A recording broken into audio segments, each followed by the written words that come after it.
Welcome to a bonus episode of the Compose Like a Girl podcast.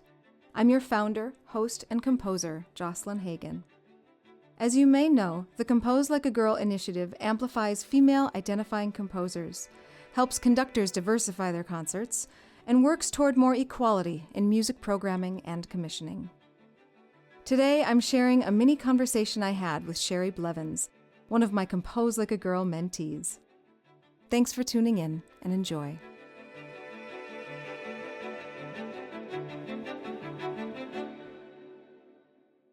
Sherry Blevins, how are you? I'm great. Thank you for having me, Jocelyn Hagan. Well, of course. The last time I saw you, we were both at Carnegie Hall, which was pretty exciting. Oh, it was amazing. And it was so great to see you again. Yeah. Do you want to take just a minute to tell everyone how we met? Yes, it was so wonderful. Back when I was just a beginning composer, I didn't start composing till I was 45, so I am a late bloomer. But back in, I believe it was 2018, I applied for a Composers Institute that was to take place in Iowa. And the teachers were Jocelyn Hagan and Tim Takash. So, of course, I had to apply and I was accepted. And it was just such a wonderful experience. And then I loved it so much, I went again the next year. So I went twice in a row to be with Jocelyn and Tim, and just was thrilled for the opportunity, and especially for the mentoring I received from you, Jocelyn. Yeah. Well, thanks. I'm so glad we had that opportunity to get to know each other and for me to get to know your work, because I knew right away when I saw it, when I was working with you, that you needed to be published, that you needed to be out in the world. And, that was how we kind of made some first connections for you right away in publishing, right? Thank you so much. That's so kind of you. Back then, I really didn't have any confidence in my abilities. And I think that's really the danger of being a late bloomer slash woman composer is that we tend to doubt ourselves a little bit. So your vote of confidence really did me a world of good at that time. And I appreciate it still. So thank you. Oh, of course. Well, you deserve it. And you deserve all this success that you're getting. It's really fun to follow you on social media, and just you're writing music for people from all over, and your music is a part of lots of festivals. Yeah, and you just got a great presence on social media talking Oh. about writing music and what it is to be a composer and to do it as a service for teachers and students. It's honestly a dream come true, and I pinch myself on a daily basis.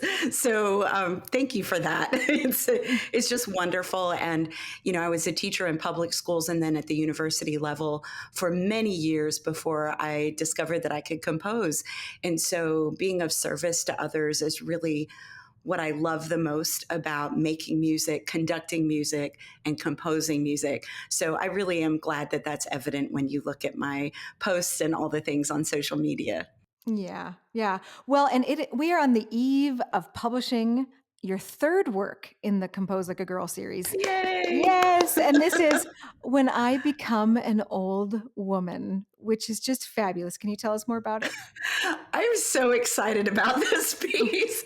I think I'm more excited about this piece than possibly anything I've written. And the reason is because it took so long from conception to publication. And the reason has nothing to do, of course, with you, Jocelyn, a teacher and mentor of mine that I've known for a very, very long time. Once she knew that I was a composer, she asked me to compose a work. She said, will you compose a song cycle to When I'm an Old Woman, which is the famous poem by Jenny Joseph that a lot of us know. It's the one, when I become an old woman, I shall wear purple. And I was like, ooh, yes, I love that poem. Who doesn't? And so I knew, of course, that I had to get permission before I could do that.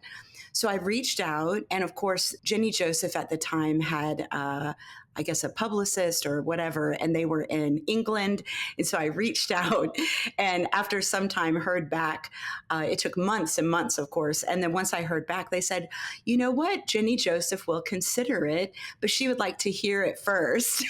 So I was like, okay, so I'm writing this. And at that time, I'd really only composed one or two things that had been performed.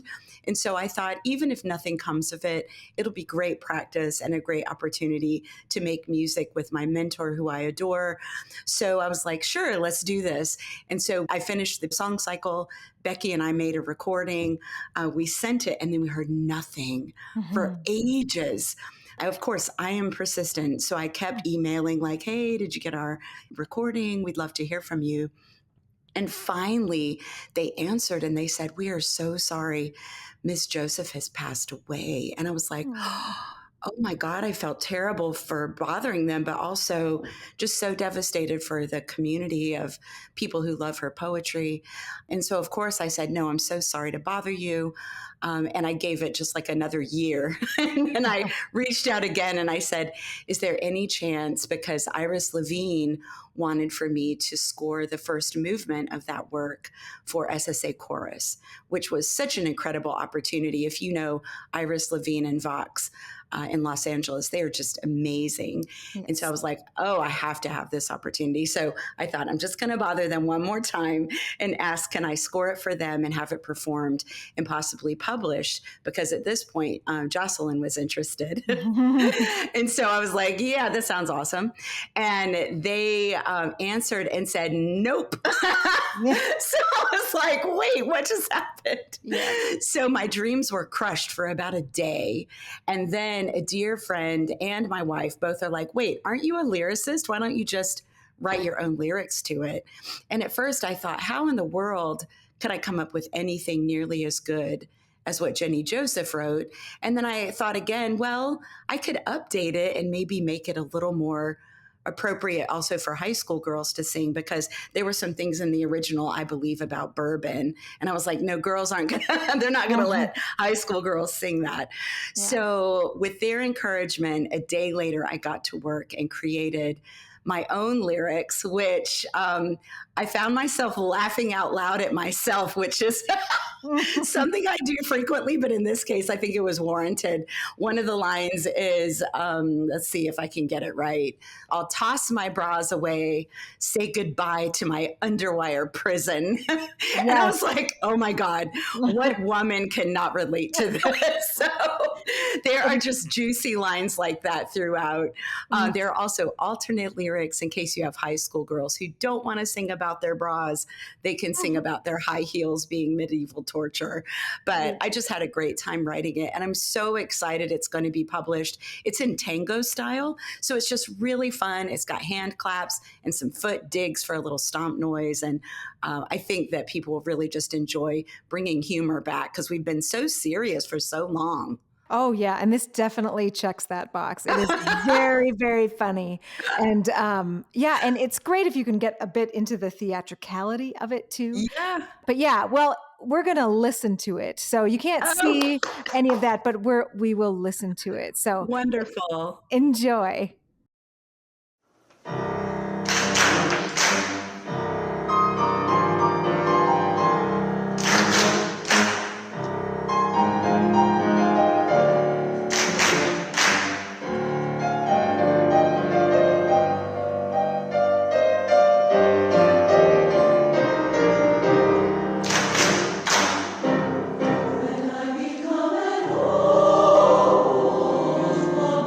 When I become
Well, thank you so much for listening, and thank you, Sherry, for being on the Compose Like a Girl podcast. It was my pleasure. Thank you for having me, Jocelyn. Hopefully see you soon. See you soon, too. Compose Like a Girl was produced by Justin Schell, Laura Kreider, and me, Jocelyn Hagan, with special help from fellow female composers Erica Malpass and Addie Struckman. The Compose Like a Girl theme song was composed by cellist Cicely Parnas.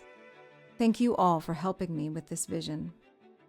You can learn more about Sherry and her music at sherryblevinsmusic.com and by following her on Facebook and Instagram, also at Sherry Blevins Music.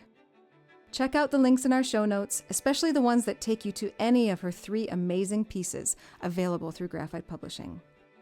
Until next time, trust your instincts. Be brave and unapologetic for your talents. Thanks for listening.